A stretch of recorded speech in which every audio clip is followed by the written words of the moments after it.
નમસ્કાર, આપ જોઈ રહ્યા છો TV13 ગુજરાતી। આપની સાથે હું છું લવલીન। બુલેટિનની શરૂઆત અત્યાર સુધીના સૌથી મહત્વપૂર્ણ સમાચારોની સાથે કરીશું। હાલ એક મહત્વના સમાચાર સામે આવી રહ્યા છે, તેના ઉપર પણ નજર કરી લઈએ। મહત્વના સમાચાર સામે આવ્યા।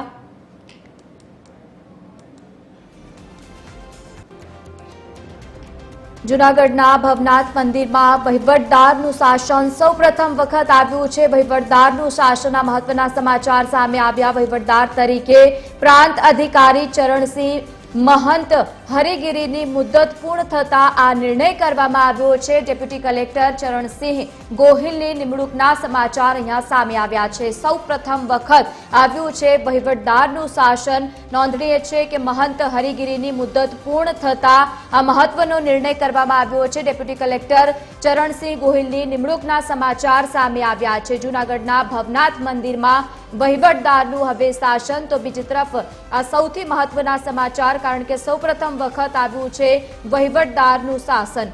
મહંત હરિગીરીની મુદત પૂર્ણ થતા આ મહત્વનો નિર્ણય લેવામાં આવ્યો।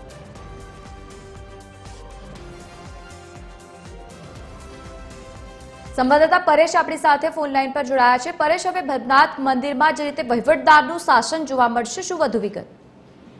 જી લવલીન, ચોક્કસથી જણાવવામાં આવે તો જૂનાગઢનું જે ભવનાથ તળેટીમાં આવેલું સ્વયંભૂ ભવનાથ મંદિર છે, તેમાં સૌ પ્રથમ વખત સરકારનું શાસન આવ્યું છે। ભવનાથ મંદિરમાં જે સરકારનું શાસન લાગ્યું છે, મંદિરના વહીવટદાર તરીકે હાલ તો પ્રાંત અધિકારી જે ડેપ્યુટી કલેક્ટર ચરણસિંહ ગોહિલની નિમણૂક કરવામાં આવી છે। જે ભવનાથ મંદિરના મહંત હરિગીરી મહારાજ છે, તેમની સામે મહંત મહેશગીરી દ્વારા અનેક આક્ષેપો પણ કરવામાં આવ્યા હતા અને ઘણા સમયથી જે આ 31 જુલાઈના રોજ હરિગીરી મહંત છે તેમની મુદત પૂર્ણ થતી હતી અને વિવાદ ચાલતો હતો, ત્યારે હાલ તો કલેક્ટર દ્વારા આ નિમણૂક કરવામાં આવી છે અને જે પ્રાંત અધિકારી જે ચરણસિંહ ગોહિલ તેની હાલ વહીવટદાર તરીકે નિમણૂક કરવામાં આવી છે। જી બિલકુલ, આભાર સમગ્ર માહિતી સાથે જોડાવા બદલ। તો મહંત હરિગીરીની મુદત પૂર્ણ થતા નિર્ણય લેવામાં આવ્યો છે। ડેપ્યુટી કલેક્ટર ચરણસિંહ ગોહિલની નિમણૂકના સમાચાર।